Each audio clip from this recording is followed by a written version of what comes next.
which is discussion and review on animal services and challenges faced by San Angelo and other cities throughout the state and the country.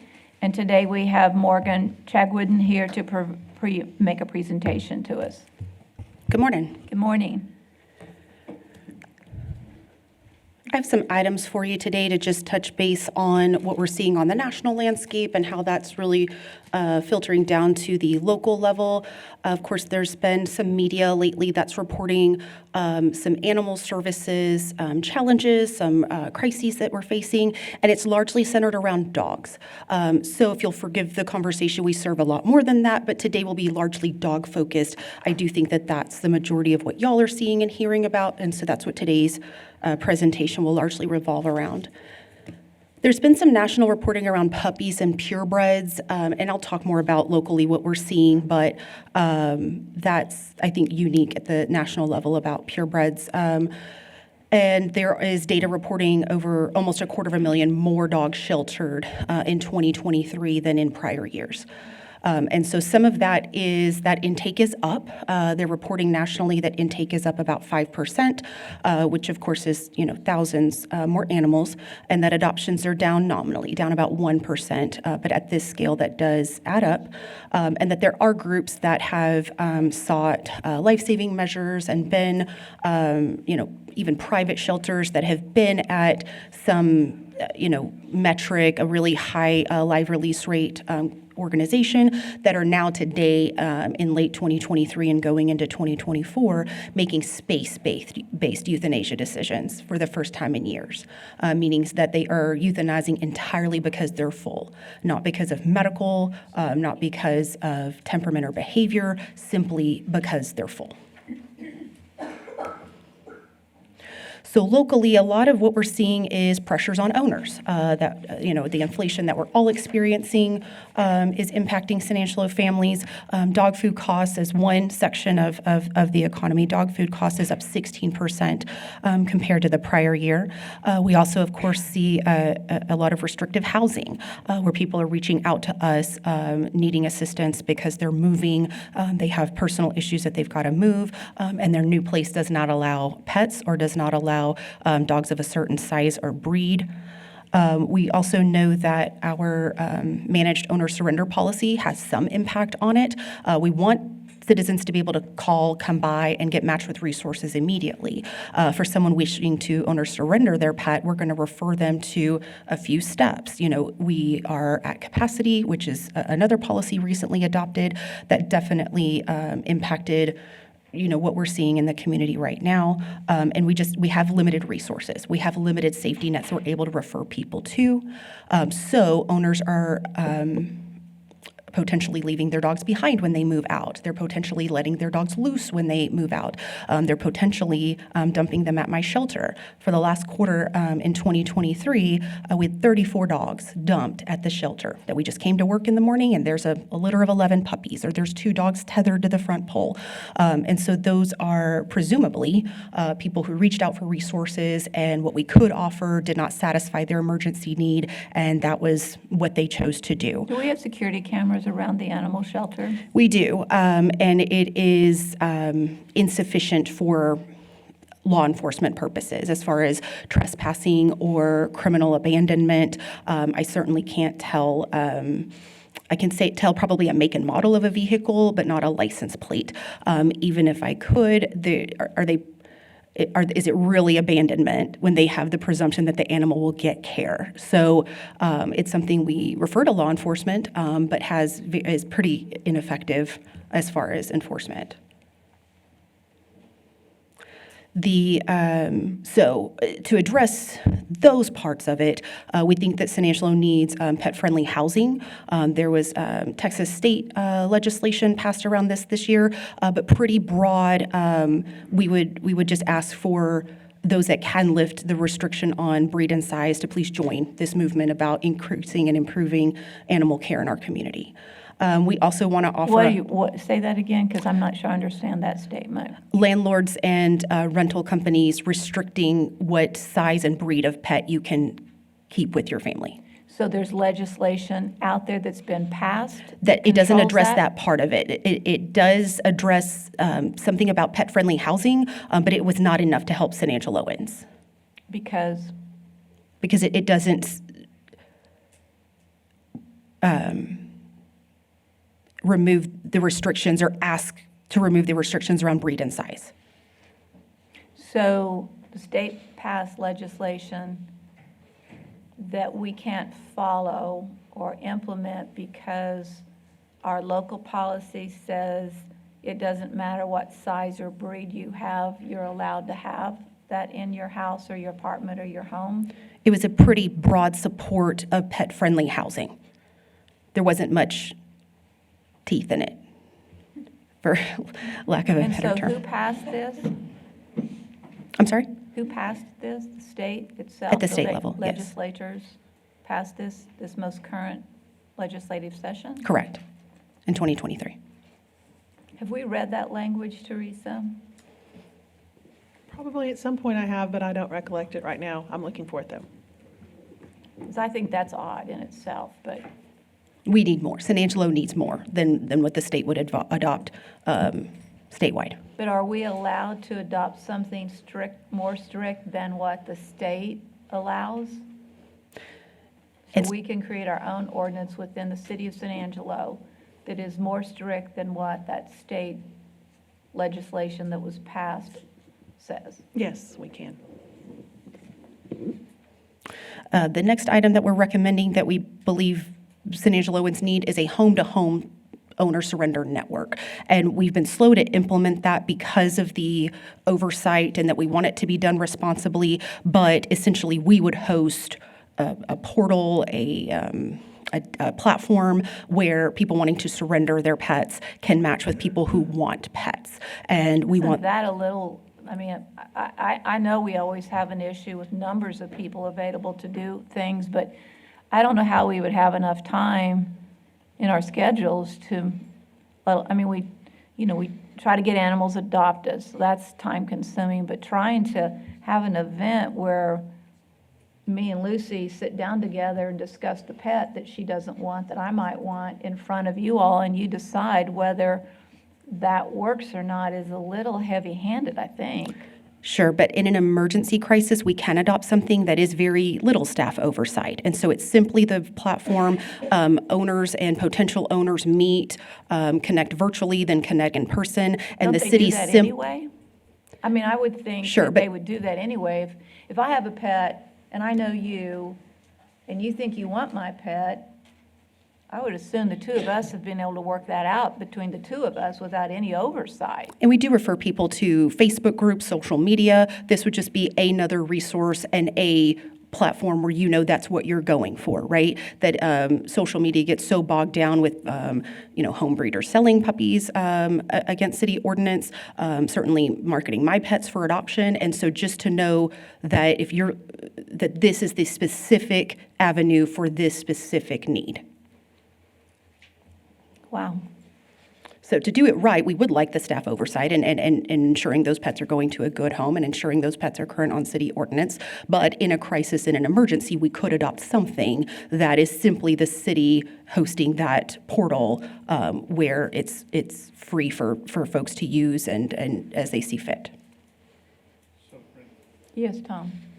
so Morgan, so if I'm reading that right, Brian may not want me to talk.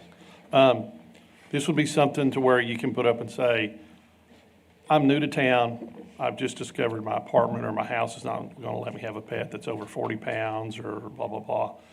They could actually Google and go to a platform we've created, so here's a place you could go and research, and here's a listing of people that might be interested in adopting a pet.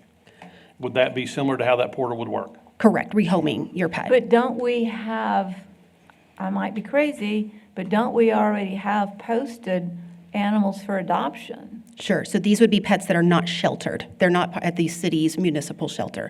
This is home-to-home owner surrender. So the pet is in my home, and you want it, and we meet, and you get it. Yep. So basically, I'm sorry. Morgan, so I'm assuming that, of course, you have a pet and you love your pet, but you're in a situation where you can't keep it in an apartment. They're not allowing you to do that.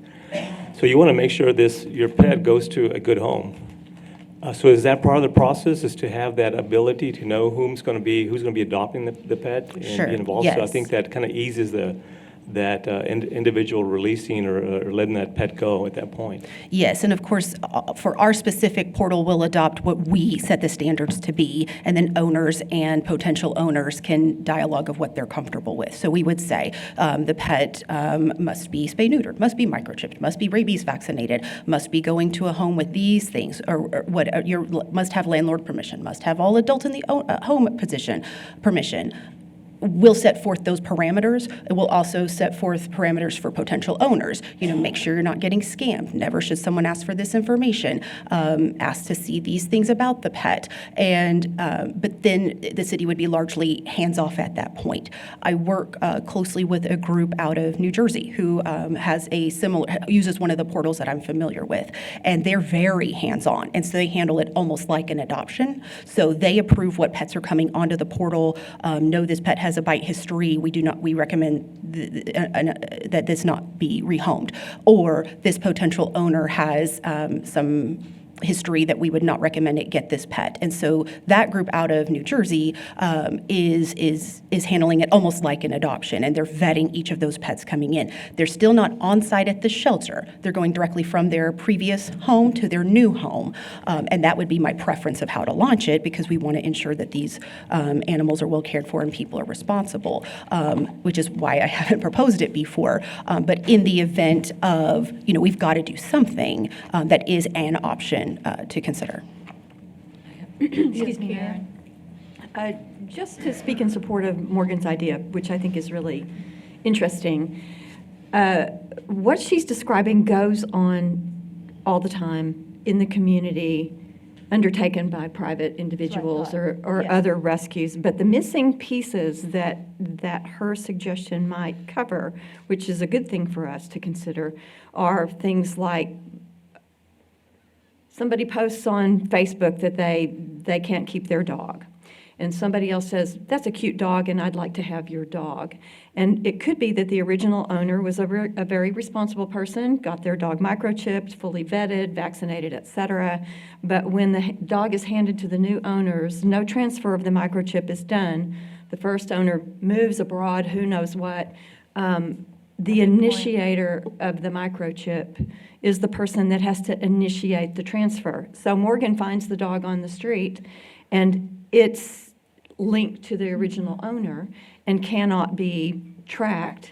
And so what she's proposing could help overcome some of these very practical problems that they encounter daily, and hopefully encourage or discourage repeat offenders in that arena, and also the spay and neuter issues, because we know they are released onto the streets. It's not a judgment against Morgan and her staff, but enforcement is hard. So they may be cited, but it may never make it all the way through the system. So I think this is an interesting idea, and it gives Morgan and her staff the opportunity to be more involved in the community in a positive way, and to appear more approachable instead of like adversaries, and the complaints that we hear may be mediated by something like that. I'm interested. I think it's a neat idea. I'd like to learn more. Good. And that could be one of the terms of the agreement of the portal, is if your pet is already microchipped, we'll work with you to get that conveyed to the new owner.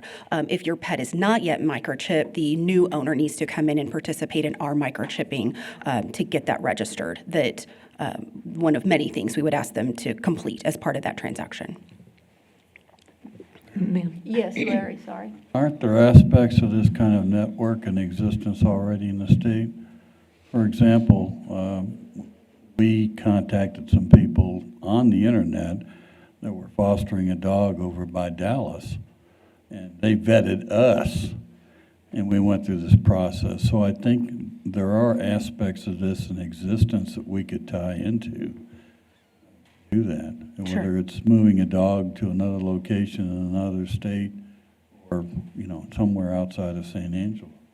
Yes, and this is a nationwide portal, so it may not be San Angelo and San Angelo. And if you've got a particularly desirable pet that you're trying to rehome, you may be coming from Colorado to get that pet because you saw it on this portal. It's not simply searching by zip code or by your current location. It's searching by, well, I'm looking for this breed or I'm looking for this type of pet. So it does have potential to be wider. This works. I've personally seen it in action. And we have the staff to manage this. It would be us setting it up and walking away is what would be on the table today. Again, we would like to have more oversight of it because we want that compliance and that responsibility. But current staffing can accommodate setting it up, walking away, doing a bit of marketing regularly, making sure it's on the website and easily accessible to folks. Okay. Could it be a potential opportunity for approved volunteers? Absolutely. Okay. All right. Good conversation. Keep going. The one other item I'd like to recommend to support owners is, and to really speak to the pressures on our system, is to offer free microchips if you reside in a target neighborhood. That the target neighborhoods as defined by HUD, that the rest of our department supports in neighborhood and family services, are also the areas where we see the most calls for service, the highest intake, the fewer owner redemptions. I mean, if you lose a really desirable pet, I have a very cute little purebred dog come in, but you live in a target neighborhood, the likelihood of you coming to the shelter for your pet is very low. So we want to paper our target neighborhoods with microchips. We want large-scale microchips offered in our target neighborhoods. One, so we can get those pets back quickly, potentially even without a shelter intake. We impound it onto the ASO truck, deliver it to your home. You get your, tickets to municipal court, and but that pet is back home with you, and it's more affordable than the daily cost of care at the shelter. But also to track down, we suspect, but can't confirm by data, that when someone calls me and says, I'm moving, I can't have my dog anymore, and we ask you to go through this process, and they say, I can't do any of that, I'm just going to move out and leave my pet behind, or I'm going to turn her loose. Then she has a litter. Then it's a bigger problem. Then we're responding a lot, and it's a large number of dogs at that point loose in the neighborhood. Well, at that point, that female was microchipped to you, and I can make contact with you, continue enforcement, continue follow-up, which is, I think, is something that we're all hungry for, to make those that are causing the problem be responsible for answering to the problem. And so free microchips to target neighborhoods is something that can be launched at any scale. We get our microchips at a cost of $7, so even $2,000 could fund 300 microchips. But at a larger scale, if we were able to fund multiple iterations of that, and just know that if you live in a target neighborhood, if your address shows that, we'll offer you free microchips while supplies last, or for the month of May, or whatever it is. I think that is a big answer to one of the pressures on the system. And those funds are where? Do you have that in the budget? Undetermined. I do not have that in the budget.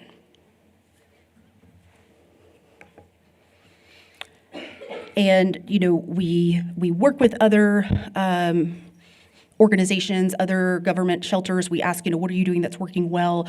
What experience do you have with this issue that we're seeing in San Angelo? And we come back again and again to the data tells the story. And I think that the media that was shared recently relied on a lot of data, so I thought it was important to report back to you on the data here locally, that in fiscal year 22, our intake, nationally, they're reporting intake up about 5%. We're not seeing that locally. That in fiscal year 22, our intake was about 4,000 animals, 2,200 were dogs. So dog intake was down about 38%. For fiscal year 23, when we took in 2,900 total animals, almost 1,500 were dogs. And that is a couple of things. One, it's our managed owner surrender process, that lots and lots of folks are needing to rehome their pets, and the process I had didn't serve them well. So I just didn't get those pets. So And progress two, has been made in terms of, I mean, to have a reduction from 4,000 to 2,900 intake in animals is a significant improvement. it is. It was an important thing to accomplish. Nationwide, those rural shelters, which, although we're a booming, bustling economy of 100,000 people, we do serve largely a rural population, a rural mentality. And so for those shelters that are more rural, your metric is generally 25 animals per 1,000 residents. Well, we were so high above that at 4,000 for several years in a row. So it was important for us to get that number down to an achievable number, but we do think that that led to more dogs at large. And now we're in that balancing act of, we swung so heavily from 4,000 animals taken into 2,900. Did that create more animals in the community? Let's go address that next thing now. And did it? Yes. One second, Harry. And so did it? Were there more animals at large reported? I'll get to Animal Services Officer's case worked in a moment. I do think it's important to note, and I hope this answers your question, that although intake was down and the number of pets sheltered was down, our workload was not down. Our calls for service were not down. Our walk-in traffic, all of that maintained year over year. That's hard to swallow, that it was more work, but 1,000 less animals. But Harry? I just hope those 1,000 aren't the ones I see running on the streets. Exactly. I mean, because there are more dogs today on the streets than there's ever been. And I don't know whether people are just not responsible or whether they're turning them loose or whatever the case may be. But, I mean, the opportunities for animal control officers are greater today than they've been, at least in the last 40 years since I've lived in this one particular house. Well, nationwide, that is true as well. So when the nation's that way, the state's that way, the city's that way. So there's been a big animal intake or animal situation in, I think, every city. I don't know of any city who's conquered the problem. Continue. So one other metric we always look at is the number of pets released alive. The biggest component of that is those that are adopted and rescue transferred. So for fiscal year 22, our rescue partner, Concho Valley Paws, moved 2,200 animals, or about 53% of our total outcomes. Last year, they moved 1,500 animals, about 50% of local outcome, or of total outcomes. So we are looking for more community support around adoptions. I think it is important to note for fiscal year 23, our euthanasia decreased to just 9% of our total outcomes. What Down was from- euthanasia before? Down from 641 animals died or euthanized in fiscal year 22 to 275. So a massive decrease in the number of pets euthanized, and that's largely to speak to our intake being down and other resources we deployed. But the mood wasn't celebratory that we achieved 90% in fiscal year 23. We knew that there was a big demand on animal services, field operations that was not being addressed. And so it's hard to be, I want to be proud of our team and what they did, but we also know that that's part of the story. It's one step towards addressing what's going on in field services. So I mentioned that our workload, our calls for service, our traffic was not down. So we worked over 6,100 cases in fiscal year 23. So that is any response from an animal services officer, whether that's to check conditions for a pet out in this weather with no shelter, whether that's a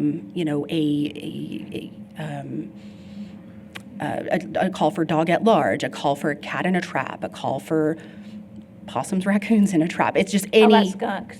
yes, all of that. So That's the one I hear about all the time, the skunks. although our intake was down, our cases were not down, largely unchanged from the prior year.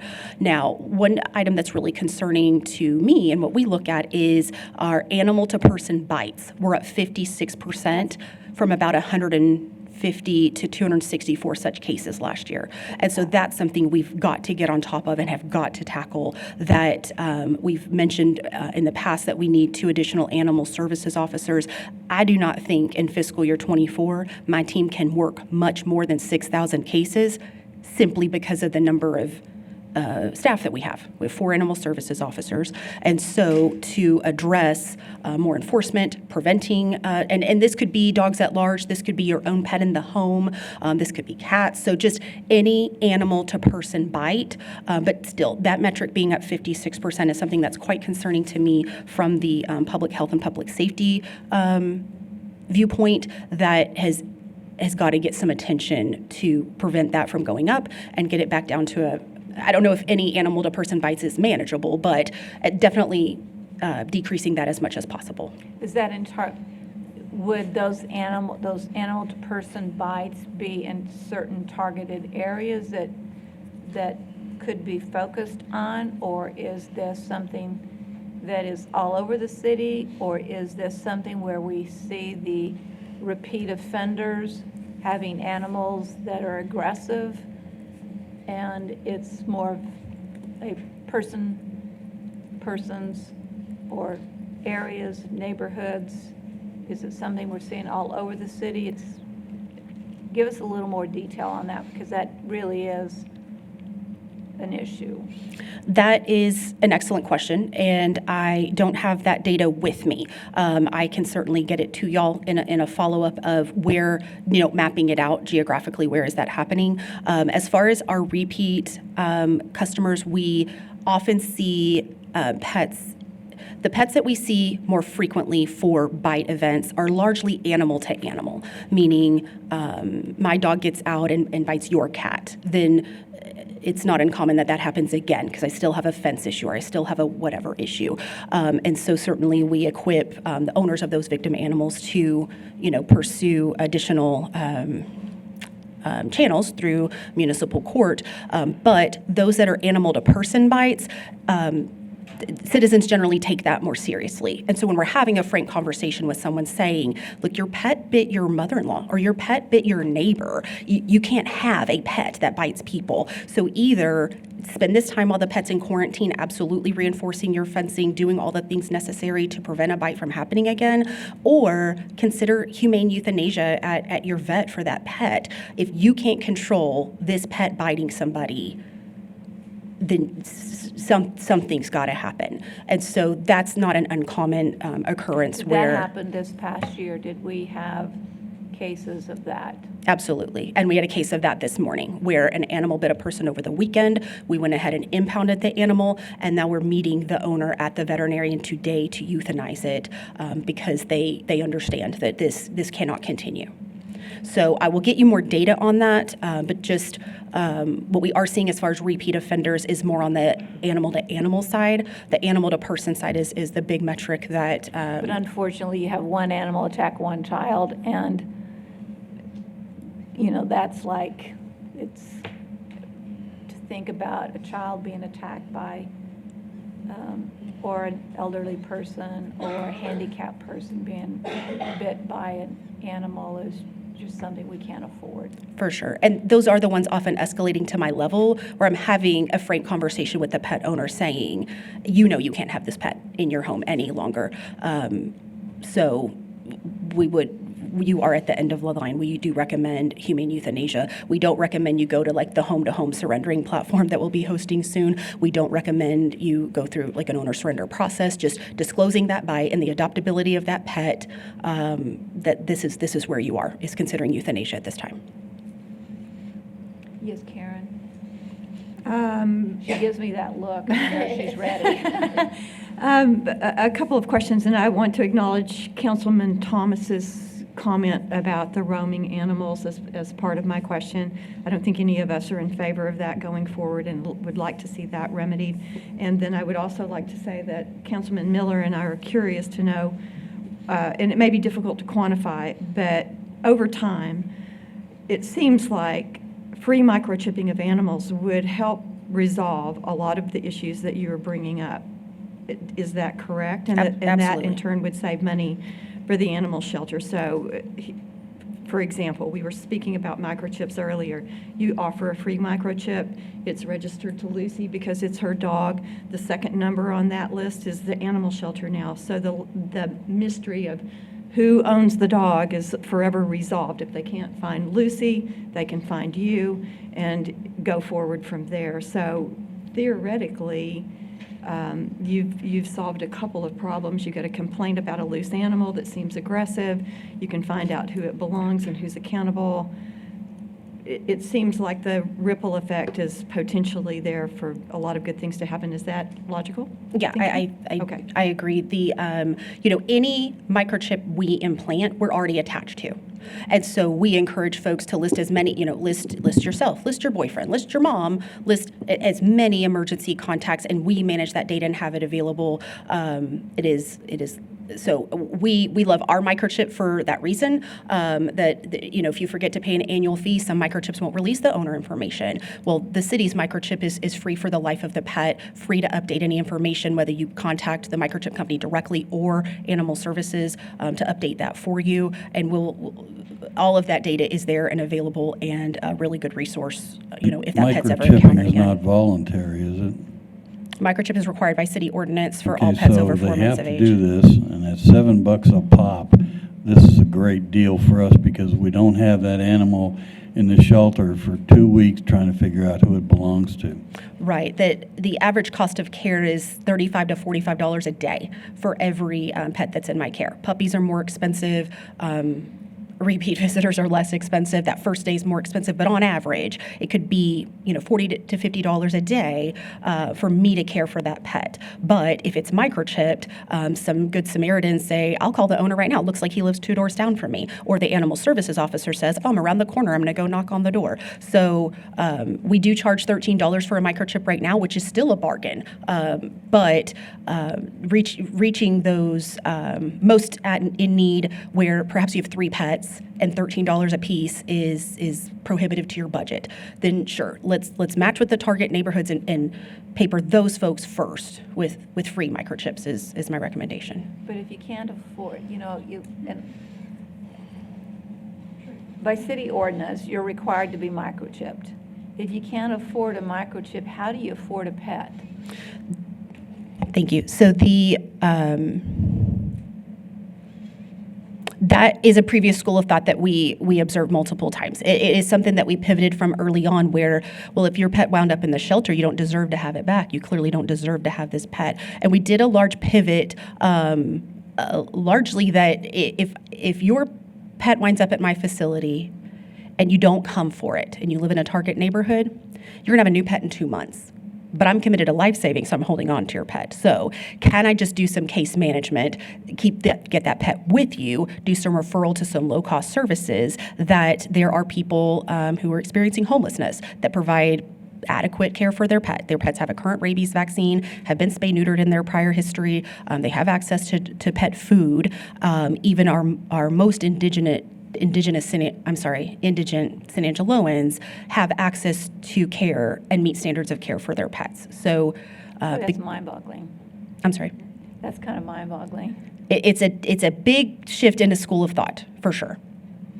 But we've seen it again and again. Happy, healthy We appreciate the pets. information because you're providing information I think most of us are not totally aware of statistically, for sure.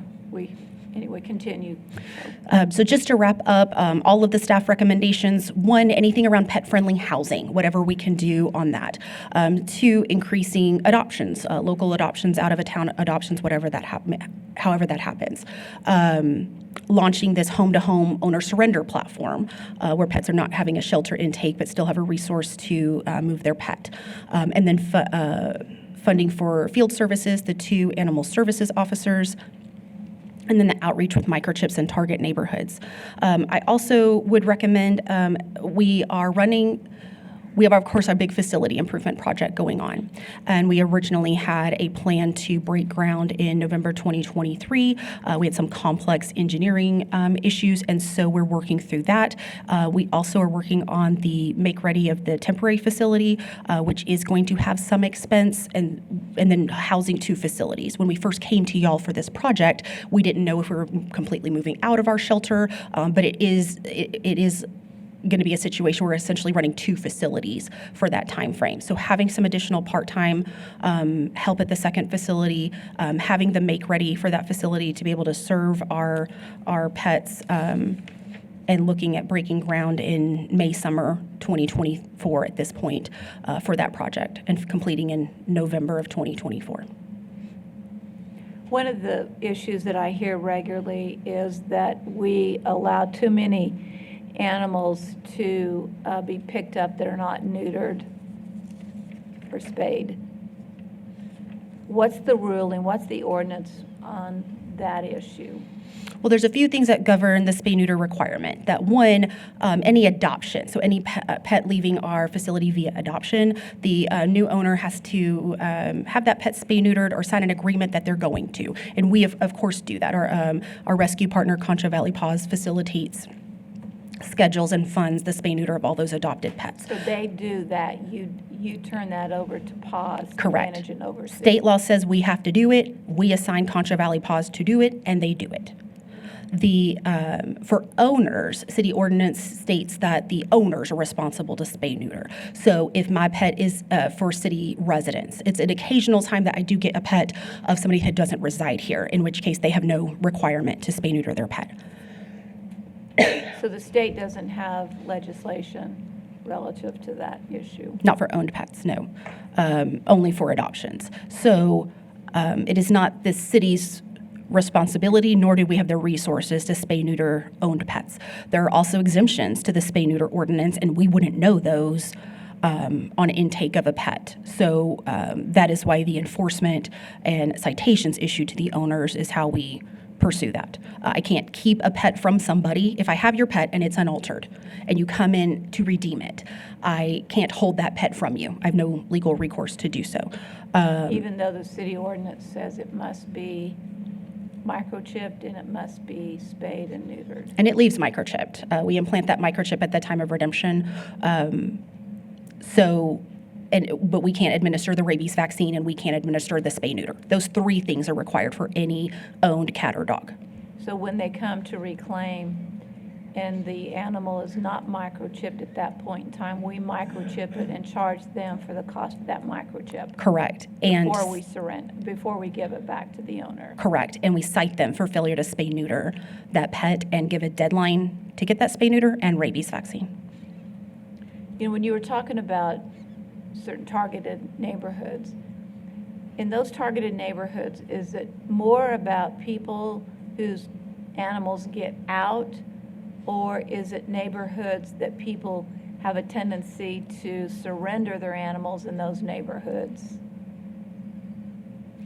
Because a surrendered animal running wild is different than if I own an animal and it's not microchipped in one of those targeted neighborhoods.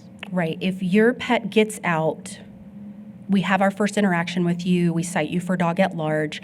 The odds of it getting out a second time are low. The odds of it getting out a third time are even lower.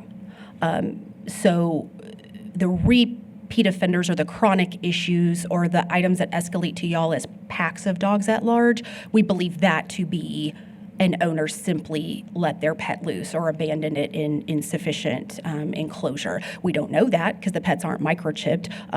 So that is simply a hypothesis. I want to be transparent in that. But anecdotally, as we're having conversations with people, that is the flow from first cry for help to ultimate enforcement and response that we believe is happening.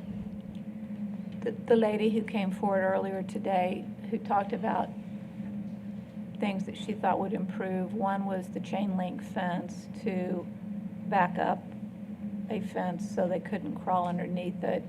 Is that a policy that we suggest to people who have frequent pet, might have a frequent pet that constantly digs out from underneath and runs wild?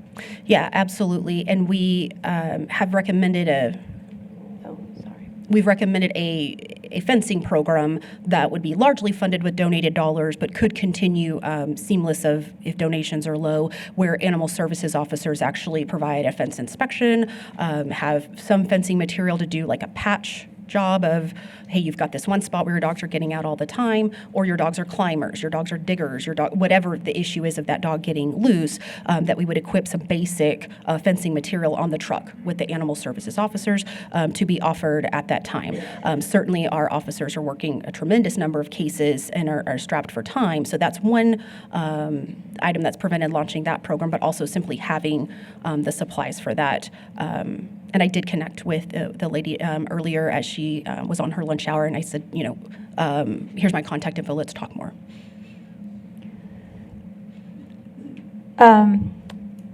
You spoke before about the difficulty today and that we used to have cities that needed pets, and so we could transport pets to other cities or other states who were in need of adoptable animals. Talk about that in today's environment. Early on, 2017, probably well through 2020, doing those large-scale transports were our bread and butter. They were the only thing saving us. We sent fully 1,000 animals out of town every year on these rescue transfers. And Concho Valley Paws is excellent at that. These receiving agencies all have a different criteria for what they want to see. They want this additional vaccine, or they want videos of behavior and temperament, or they want this medical workup, or they want the pet spay-neutered. And Concho Valley Paws jumps through whatever hoops to satisfy those to send pets out on that. So that infrastructure was built up. We knew early on, looking at our numbers, that made us really vulnerable. That made us really vulnerable to, if there was a natural disaster in America, then those folks were going to get attention instead of little old San Angelo, where a crisis is every day. We also knew that as those receiving agencies stayed full, because that national media coverage that I talked about earlier, even private shelters are staying full, considering euthanasia, their length of stay is up. And so at this point, everybody's full. San Angelo was early at being really good at those large-scale transports, and now a lot of the rest of the state and south and at-risk animals have gotten good at it too, and we have filled up those receiving agencies. So that's not to say our rescue transfers and large-scale transport is zero. If there is there are outlets that we're still pursuing, but it's nowhere near at the level that we were seeing in prior years. Karen, I know you've been intimately involved in the animal shelter services area. What other questions do you have or comments that have not been brought up today that we need to have a conversation on? I, again, refer to Councilman Thomas's comment about the roaming animals. I think that while that might have been an interesting possibility, the notion of releasing animals to roam is not working for our community, and perhaps we need more education to understand how that came to pass and what we can do to turn it around. I also frequently get comments from other rescues or members of the public saying they want to help, they don't know how to help, they don't understand the process, and they're confused by the relationship between the city and Concho Valley Paws. So we need to be better educators so that relationship is understood, who does what is more clearly understood. Occasionally, there will be comments about funding, who's funding this. A comment came in during our discussion about people who don't own pets. Do they have to pay for this because they're citizens? And so you hear the broad array of questions and concerns. I think concerned members of the public, people that would be willing to volunteer, they're very interested in forming a relationship with Paws and with Morgan, but they're not sure how to do that. I don't know if there's an opportunity to improve our volunteer services, improve our access to volunteers. Do we need to have a town hall meeting where we bring everybody together and see if that doesn't resolve some of that and open up the doors for communication? Absolutely, and all credit to Morgan. I know that she has been considering that very thing on a repeating basis. That would give public access to her to answer some of those questions. The first few meetings might be very painful, but I know that we'll support you should you decide to go forward with that. Once everybody's had a chance to air their grievances, hopefully we can go forward with some solutions. Talk about Pets Alive, that organization. tell us what that is, because we hear that kind of conversation going on a lot. American Pets Alive is a group that was founded, gosh, probably around 2010 in Austin. And they identified that after years of large-scale investment in free spay-neuter, that did not decrease the euthanasia at the government shelter there in Austin. And so they Would that be true to San Angelo as well? I think that the spay-neuter ordinance was adopted, and for years thereafter, our save rate was 20%, 40%. So spay-neuter alone did not facilitate large-scale life-saving in San Angelo. It's everything else we changed around community cats, disease prevention, large-scale rescue transfer, increased return to owner. Those components also had to happen. And so American Pets Alive works with at-risk shelters like San Angelo that are still euthanizing, a good many of our pets, and offers resources. So they offer resources in a variety of ways, whether that's training, on-site visits here, training for government shelter staff to go to Austin, coordinating transport, taking high-risk medical.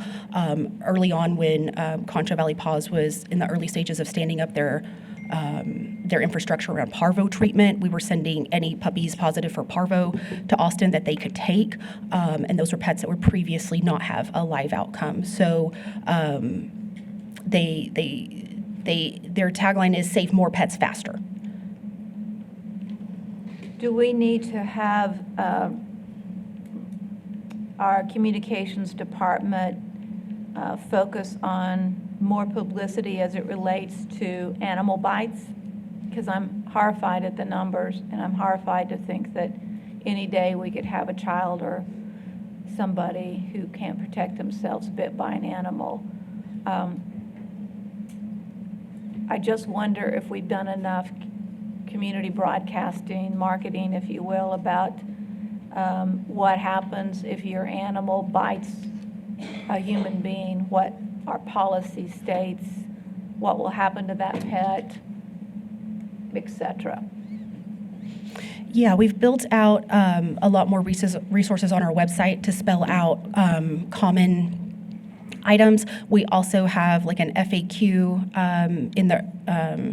in need of review to publish, and we had planned to schedule a number of PSAs or quick videos of just our most frequent calls, what the owner of the pet that was bitten needs to know, what pet owners need to know of the aggressor suspect animal, on a variety of topics. And bites and calls for service is one of them. It's just the staff time and resources to create that content. That bite thing is an issue. We need to deal with it. And I think if we need to change how we do it, how we communicate it, whatever the issues are on bites, we need to aggressively go after that single issue. It's just too key. And I think that is more enforcement, that we could create content, we could create more communications, we could do more on that side of it. But I still only have 4 animal services officers serving 6,000 cases a year. How do we serve 7,000 cases a year? How do we do more proactive enforcement and less reactive enforcement? That's simply more bodies, which is easy to say and tougher to fund, and I recognize that. But until we do, I think anything else we do will be nominally, marginally impactful. Yes, No, I just wanted to ask a quick question. yeah.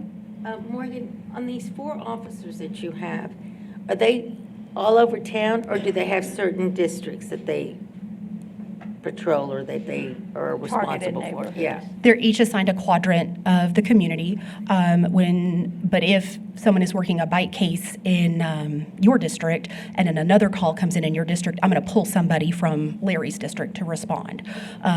Also for the after-hours call-outs for holidays, weekends, overnight, that one animal services officer is responding across the city. And so he may be near the shelter for livestock at large with 2 2 dozen cows loose, and then a bite comes in, it's at the emergency department, and that person's got to cover both regardless of geographic location. What I would recommend, if council supports it, is that you've mentioned several issues that all require funding outside the context of the existing budget. I suggest you work with Tina, Daniel, Michael Dane, Bob Salas, and come up with some sort of targeted numbers, because we're talking several different issues. We don't know what those dollars are. We're going to have to find the money to pay for it if council agrees to fund it all or part of it, et cetera.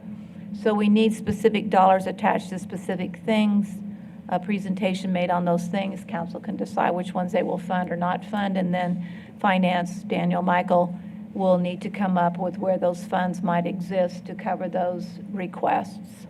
Is there any does a council member have any other ideas or suggestions, et cetera?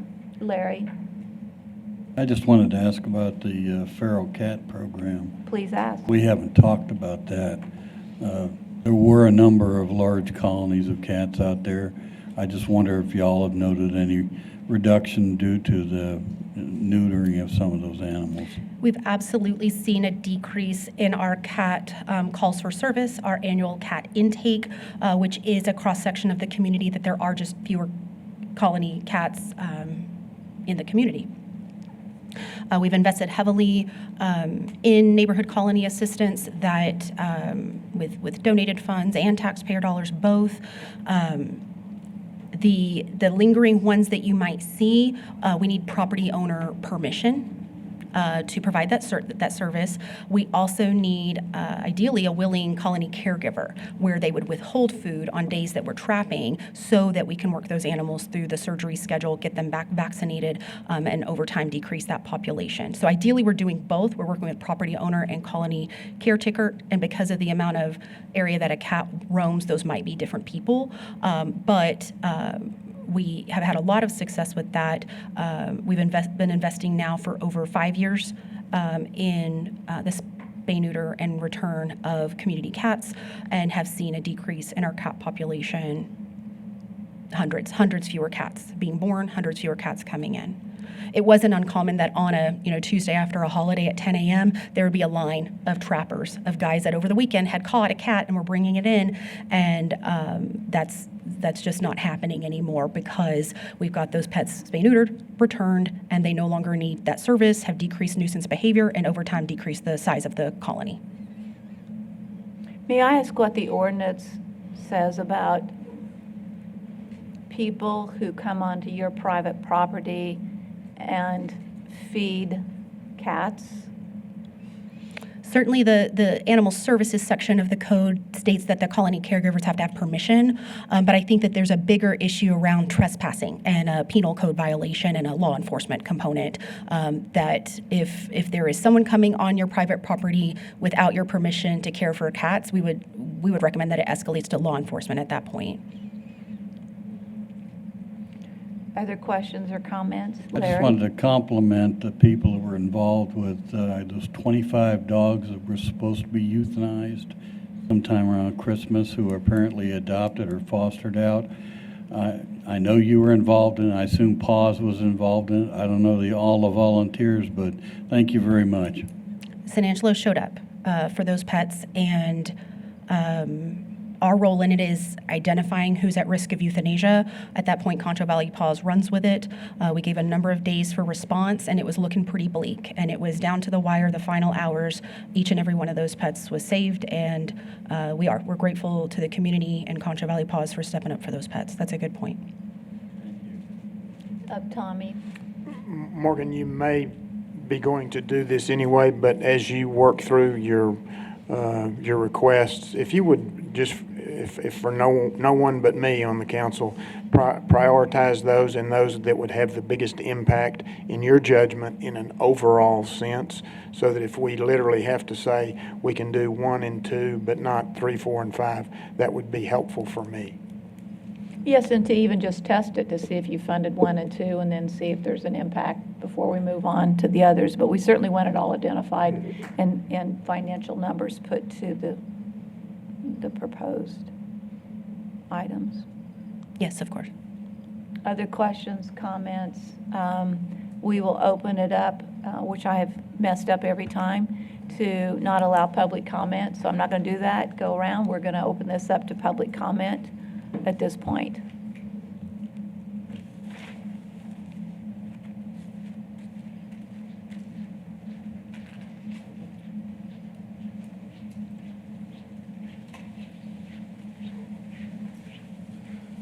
Good morning. I'm Jenny Wilson with Concho Valley Paws, and I just wanted to actually make the recommendation and hope that perhaps there was some kind of way we could present Concho Valley Paws to you to offer some more education on some of the programs that we do offer in our partnership with the city, because I think that would be beneficial, and it's a lot more than I can do in 3 minutes of public comment.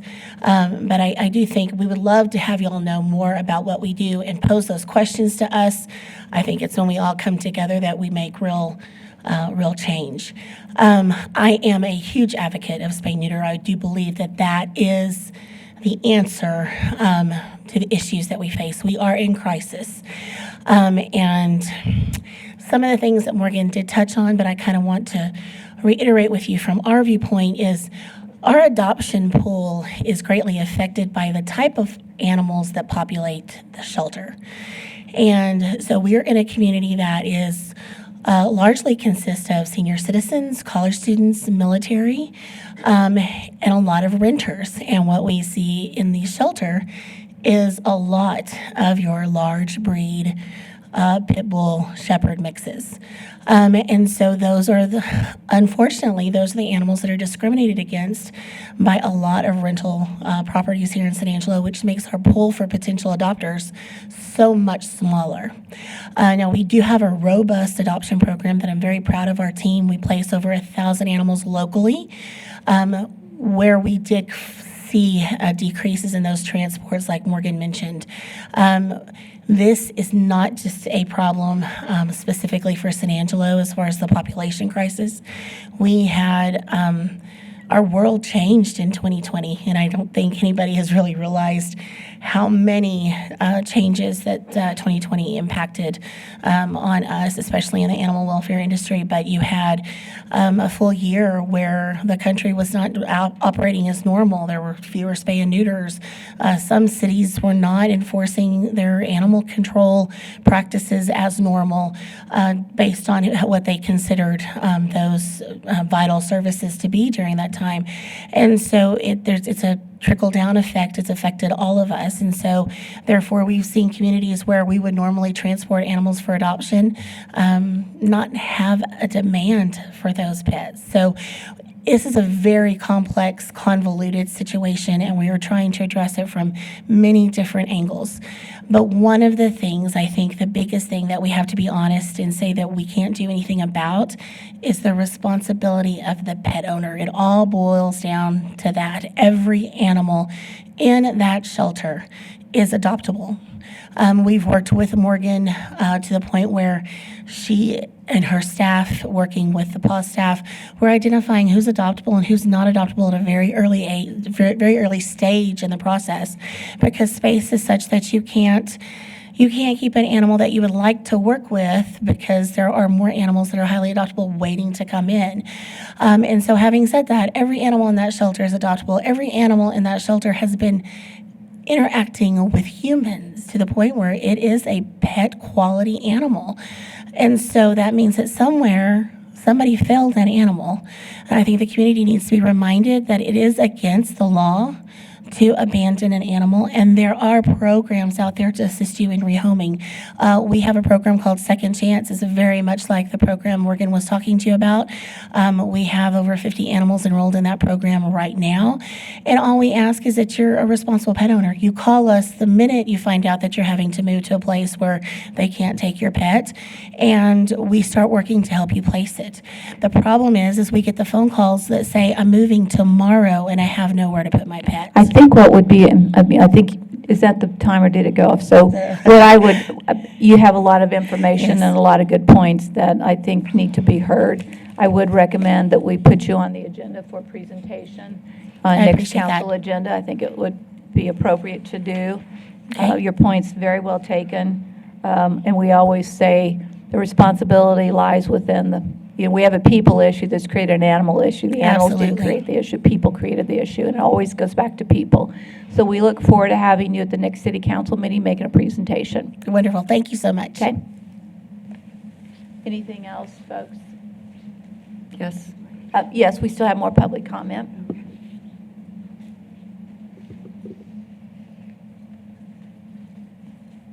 My name is Cindy Flores, and I am on the board of Contra Valley Paws. And I wanted to reinforce that spay-neuter is got to be at the core of it. You can't kill your way out of it. You can't adopt your way out of it. You can't transport your way out of it. Spay-neuter won't happen quickly. You won't see the numbers quickly. But as we saw with the cat population, it will take time, but it will come down. The communities that we transport to have a strong enforcement on spay-neuter, and that is why they can take animals from us. My other encouragement is if you have any questions and you want to learn, or people have brought concerns, please reach out to Contra Valley Paws to speak on what we do. Come see our facilities, come look at our records, come educate yourself, do your due diligence, and come do that. We want to work with the city, we want to work with the shelter, and we look forward to continuing to do that to improve it. But we encourage you all to come out and see. Yeah, I would encourage Brian Groves and Lorelei to create some video that we put out on our social media, et cetera, that goes through some of these specific things that you really offer this community. Yes, And but I would encourage you all to come out and see it firsthand as well. I would agree, and I would, again, I know Brian Groves is back there listening, but, so this is a bigger, broader issue. Yes. And these, us 7 people can certainly come visit and become more knowledgeable about it, but we need the whole public, the citizens of San Angelo, to be aware. Yes, and I agree. It starts with you all, and then we can spread it out. Perfect, thank you.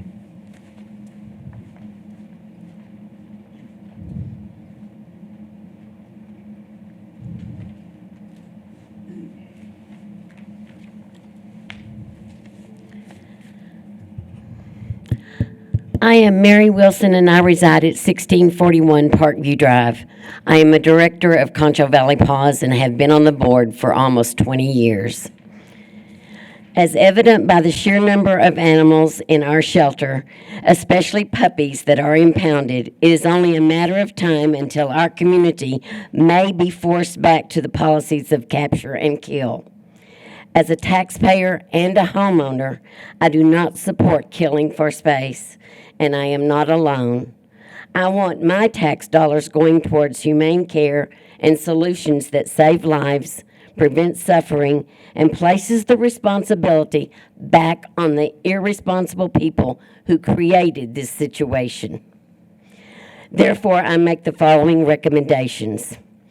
Appoint a group of animal welfare professionals and volunteers to review the ordinances of our community with other communities that have successfully addressed overpopulation concerns.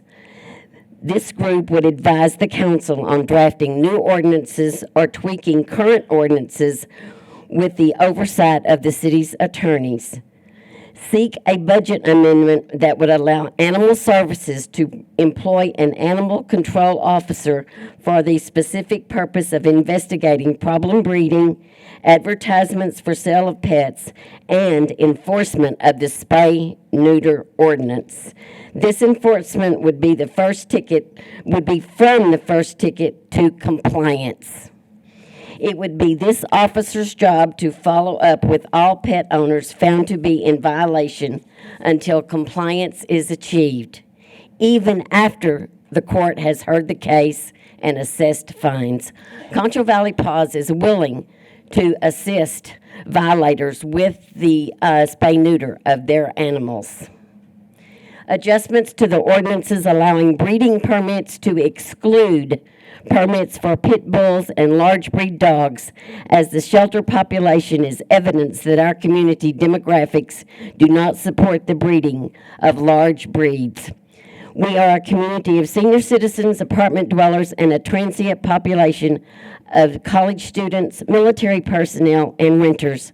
Small to medium-sized dogs do not languish in our city shelter, but large breed dogs do, especially the pit and pit mixes. They are incredibly wonderful dogs, and they deserve so much more. Adjustments to the existing ordinances that would allow breeding permits to be revoked if an unaltered animal is impounded by animal control more than once. Work with shelter management to advise on policies and procedures which would ensure that 100% of the violations are reported to municipal court. Thank you.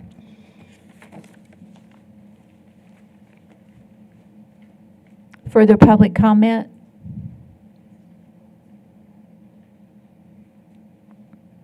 There have been a lot of issues brought forward, a lot of suggestions that have been brought forward, which I think all have merit and validity attached to them. Today has been a great presentation, Morgan, so thank you for coming forward and updating us on the animal shelter. We will look at some budget amendments. We will consider the items that were just brought forward. We'll have some town hall meetings to bring everyone together to better discuss this issue. Today was just sort of an open door to get this subject more in the public's eye and conversation and change happening. So thank you,